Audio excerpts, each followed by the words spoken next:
जय जिजाऊ. माझ्या समोर जो आहे तो प्राणी माझ्याकडे जो पाहतो तो तरस आहे. आणि तरस हा आता निघालेला आहे माझ्या आवाजानं मित्रांनो.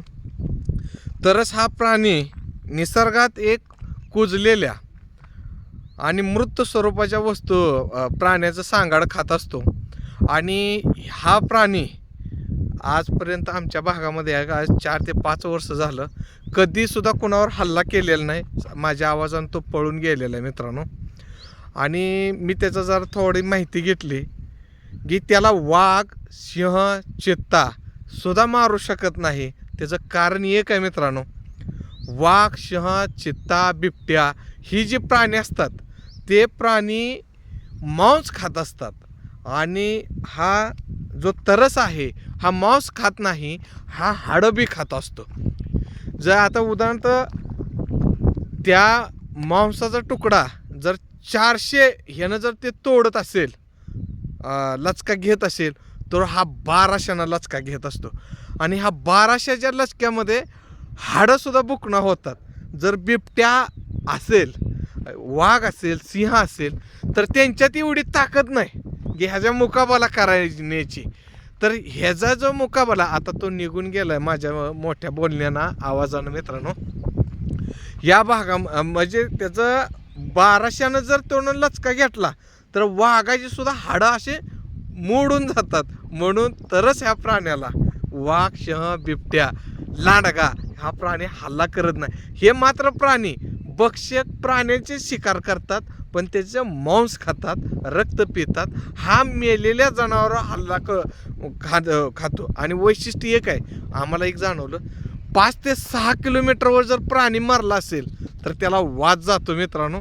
आणि तो वास जिथे मारलेला प्राणी तिथं तो जाऊन पोचतो. आणि दुसरी गोष्ट, कुठल्याही आजपर्यंत आमच्या भागात कोणावरती मनुष्यावरती हल्ला केलेला नाही मित्रांनो. आणि महत्त्वाची एक गोष्ट इथंच का आला, आपल्या या भागामध्ये एक पोल्ट्री व्यवसाय मोठ्या प्रमाणात आहे. आणि त्या कोंबड्या मारल्यानंतर हे बघा ही ठिके आहेत त्याच्यामध्ये भरतात आणि त्यांनी एक पॉईंट निवडलेलं इथं आणून टाकतात.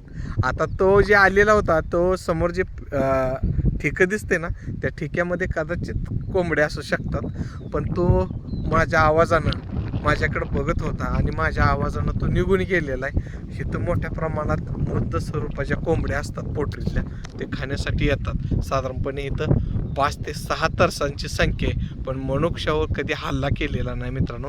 मनुष्य दिसला की साईड देऊन जातात.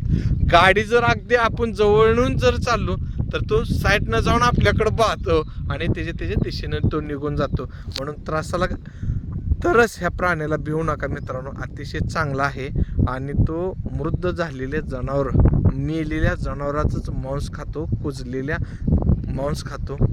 हीच व्हिडिओच्या माध्यमातून या भागामध्ये सांगायचं आहे. आणि ह्या भागामध्ये जे समोर कॅमेरामध्ये तुम्हाला जे दिसतंय इथं त्यांची रावटी आहे, पण कधीसुद्धा कोणावर हल्ला केला नाही मित्रांनो.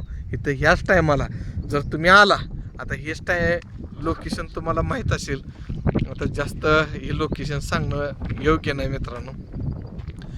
ह्या ठिकाणी ही बी शासकीय जमीन आहे, पण ही फॉरेस्ट डिपार्टमेंटचं क्षेत्र येतं या कंपाऊंडच्या आतमध्ये. आणि या ठिकाणी तरस आहेत, अतिशय चांगले प्राणी आहेत, त्याचे इथले शेतकरी भेद नाही. आणि दुसरी गोष्ट मित्रांनो, ह्याला पाण्याची चाहूल लागते, सांगायचं एक वैशिष्ट्य आहे. आणि जर ते पाणी आपलं जर तिथं नसेल आणि त्या बोच असेल, आपलं आता बोच असतं आणि त्याला मोठे एल्बो असतात, एल्बो सुद्धा फोडून काढतात मित्रांनो. एवढी त्यांच्या दाता, पाईप तर सोडा, पाईप हे पण त्याचे जे आवर नाही, दगडानं फोडत नाही, एखाद्या हातोडीनं फोडत नाही, मात्र हे दातानं फोडतात. का तर त्यांना माहीत आहे इथं पाणी आहे. आणि उन्हाळ्याच्या दिवसामध्ये या फॉरेस्टाच्या शेजारी जेवढे शेतकरी आहेत त्यांची बुचं हा तरच फोडण्याचं काम करतो मित्रांनो. आणि दुसरी गोष्ट, कुत्री मात्र जोरात ताणण्याचं काम. कुत्री छोटी दिसतात, हा प्राणी खूप मोठा आहे. चांगला माझ्या अंदाजानं आता गेलेला 150 ते 200 किलो वजनाचा हा तरस होता. कुत्री 40-45 फार मोठा असेल तर, नाही तर साधारणपणे 20 ते 25 किलोची कुत्री असतात. हा व्हिडिओ तुम्हाला कसा वाटला कमेंट करा मित्रांनो. पुन्हा एकदा सर्वांना मनपूर्वक जय जिजाऊ.